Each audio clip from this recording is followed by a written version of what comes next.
Hello dear students. पिछले व्याख्यान में हमने ब्रिटिश संसदीय शासन व्यवस्था में लोकसभा की संरचना के संबंध में बात की थी। आप सबको विदित है कि लोकसभा ब्रिटिश संसदीय शासन व्यवस्था का उच्च सदन है, क्योंकि वहाँ संसद के दो सदन हैं, एक लोकसभा एक कॉमन सभा, जिसको हाउस ऑफ लॉर्ड्स और हाउस ऑफ कॉमन्स अपन बोलते हैं। आज हम उसी कड़ी से आगे बढ़ते हुए इस व्याख्यान में लोकसभा की प्रमुख शक्तियाँ एवं लोकसभा के प्रमुख कार्यों के संबंध में विस्तृत अध्ययन करेंगे कि लोकसभा आखिर क्या कार्यों को अंजाम देती है और इसकी अपनी क्या क्या शक्तियाँ होती हैं, इसके संबंध में हम बात करेंगे। तो आइए हम शुरू करते हैं लोकसभा के कार्य एवं शक्तियों के संबंध में इस व्याख्यान का प्रारंभ करते हैं। लोकसभा को 1911 से पूर्व मात्र अवित्तीय शक्तियां ही प्राप्त थी। अवित्तीय शक्तियां आप जानते हो, जिनका वित्तीय मामलों से कोई लेना देना नहीं होता, अवित्तीय शक्तियां ही प्राप्त थी। किसी भी साधारण विधेयक के लिए यह आवश्यक था कि वह दोनों सदनों से पारित हो। अपने यहाँ भारत में भी यदि हम देखें तो कोई भी साधारण विधेयक दोनों सदनों से पारित होना आवश्यक है, लोकसभा से भी और राज्यसभा से भी। ऐसी स्थिति ब्रिटेन में भी रही, परंतु 1911 एवं 1949 के विधेयकों के माध्यम से अब यह स्थिति काफ़ी बदल गई है। ब्रिटेन की हम बात कर रहे हैं, वहाँ दो विधेयक लाए गए, एक 1911 में, एक 1949 में, और इन विधेयकों के माध्यम से लोकसभा की शक्तियों पर कुछ और अंकुश लगाया गया, जिसका प्रभाव क्या हुआ कि जब कोई एक सदन की शक्ति पर अंकुश लगता है तो स्वाभाविक रूप से दूसरे सदन की शक्तियाँ बढ़ जाती हैं और यहाँ कॉमन सभा की शक्तियाँ बढ़ गई, अधिक व्यापक हो गई। वर्ष 1911 के विधेयक के माध्यम से लोकसभा कॉमन सभा द्वारा पारित विधेयक को 2 वर्ष के लिए रोक सकती थी उस समय तक, 1911 के विधेयक के माध्यम से, कि कोई भी विधेयक यदि कॉमन सभा से पारित होकर आता है तो लोकसभा उसको अपने यहाँ 2 वर्ष तक रोक सकती है। लेकिन 1949 के विधेयक के माध्यम से अब लोकसभा कॉमन सभा द्वारा पारित विधेयक को मात्र 1 वर्ष के लिए ही रोक सकती है। यानी यहाँ लोकसभा की शक्तियों को सीमित किया गया। यानी अब लोकसभा किसी विधेयक को तो रोक सकती है, कॉमन सभा के किसी विधेयक को, लेकिन उसकी अवधि को न्यून कर दिया गया और वह 2 वर्ष से 1 वर्ष कर दिया गया। 1 वर्ष की अवधि के पश्चात लोकसभा द्वारा अस्वीकृत विधेयक भी ऑटोमेटिक पारित समझा जाएगा, अपने आप पारित समझा जाएगा। यदि मान लीजिए लोकसभा ने किसी विधेयक को अस्वीकृत कर दिया, अस्वीकार कर दिया, उसके बावजूद भी 1 वर्ष की अवधि व्यतीत होने पर वह विधेयक स्वतः ही पारित हो जाएगा, स्वतः ही पारित माना जाएगा। लोकसभा के कार्य एवं शक्तियाँ। अब लोकसभा करती क्या है, इसके क्या क्या कार्य हैं और इसकी क्या क्या शक्तियाँ हैं, इसके संबंध में हम बात करेंगे। तो पहला, विधायी कार्य एवं शक्तियाँ। विधायी का मतलब होता है व्यवस्थापिका से संबंधित कार्य एवं शक्तियाँ। विधायिका से विधायी शब्द आया, तो व्यवस्थापिका से संबंधित कार्य एवं शक्तियाँ। दूसरा, कार्यपालिका से संबंधित कार्य एवं शक्तियाँ।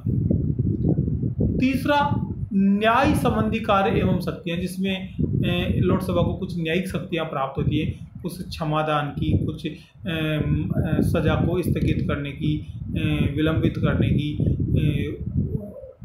इनको शक्तियाँ प्राप्त होती है। जैसे अगर भारत की बात करें तो भारत में भी कुछ ऐसी शक्तियाँ राष्ट्रपति को प्राप्त होती हैं। वित्तीय कार्य एवं शक्तियाँ, वित्त संबंधी कार्य एवं शक्तियाँ, ये जैसे भारत में तो वित्तीय मामलों में लोकसभा राज्यसभा की तुलना में अधिक शक्तिशाली है, तो वित्तीय कार्य एवं शक्तियाँ ये भी लोकसभा की शक्तियों के तहत मानी जाती है, कार्यों के तहत मानी जाती है कि लोकसभा क्या क्या वित्तीय कार्य एवं करती है और क्या क्या इसके संबंध में इसकी शक्तियाँ। और परामर्श संबंधी कार्य, परामर्श का मतलब होता है जैसे वहाँ सम्राट को कोई सलाह देना। हालांकि ब्रिटिश सम्राट भारत के राष्ट्रपति की तुलना में बहुत शक्तिहीन है, लेकिन फिर भी लोक सभा के पास उनको परामर्श देने के लिए परामर्श संबंधी क्षेत्राधिकार होता है, परामर्श संबंधी शक्तियाँ होती है। ऐसा भारत में भी होता है। भारत में भी किसी संवैधानिक मामले में राष्ट्रपति को संसद के माध्यम से सलाह दी जा सकती है, और संसद भी राष्ट्रपति के अनुमोदन से काम करती है। हाँ, पर ये दोनों ही एक दूसरे की सलाह को मानने के लिए बाध्य नहीं है। लोक सभा की आलोचना, कुछ बिंदुओं की तहत इसकी आलोचना भी की गई है। पहला, अप्रजातांत्रिक संगठन। लोक सभा के अधिकांश सदस्य मनोनीत किए जाते हैं, इसलिए यह एक अप्रजातांत्रिक संगठन है। यह न तो किसी राजनीतिक दल के सदस्य होते हैं और न ही किसी वर्ग का प्रतिनिधित्व करते हैं। इसलिए ऑगस्टाइन विटेल ने कहा है कि लोक सभा अपने अतिरिक्त किसी और का प्रतिनिधित्व नहीं करती है, यानी यह अप्रजातांत्रिक संगठन है। दूसरा, धनिक वर्ग समूह। लोक सभा में बड़े उद्योगपति, व्यापारी एवं संपन्न वर्ग के लोग शामिल होते हैं। इसलिए पूर्व प्रधानमंत्री रेमजी म्योर कहते हैं कि लोक सभा धनिक समूह का सामान्य वर्ग है, यानी एक तरह से ये धनिक लोगों का एक समूह है, धनिक लोगों का एक झुंड है। तीसरा, सदस्यों की उदासीनता। लोक सभा के अधिकांश सदस्य अपने सदन के प्रति एवं अपने दायित्वों के प्रति उदासीन रहते हैं।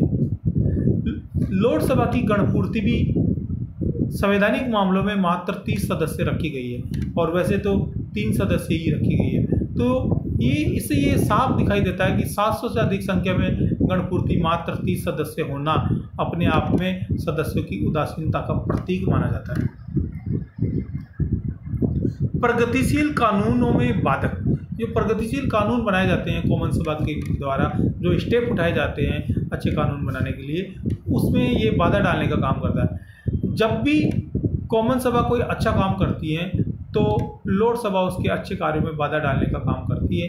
इससे कानूनों को बनने में देरी हो जाती है, और कानून कई बार तो कोई युक्ति संगत कानून बनने से वंचित भी रह जाता है। अगला, शक्तिहीन सदन।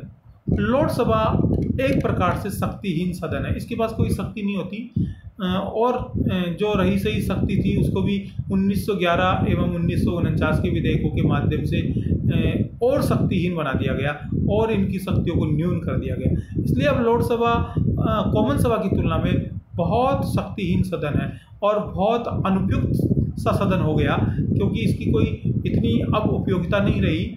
जिस प्रकार मैंने ये 4-5 बिंदु आपको बताए हैं उस आधार पर, तो इन 5-6 बिंदुओं के आधार पर लोक सभा की आलोचना भी की जाती है।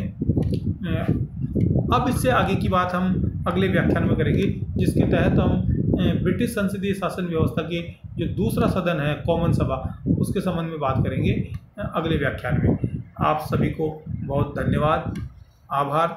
यदि आपको मेरा यह वीडियो पसंद आया तो इसे लाइक कर दीजिए एवं शेयर कर दीजिए।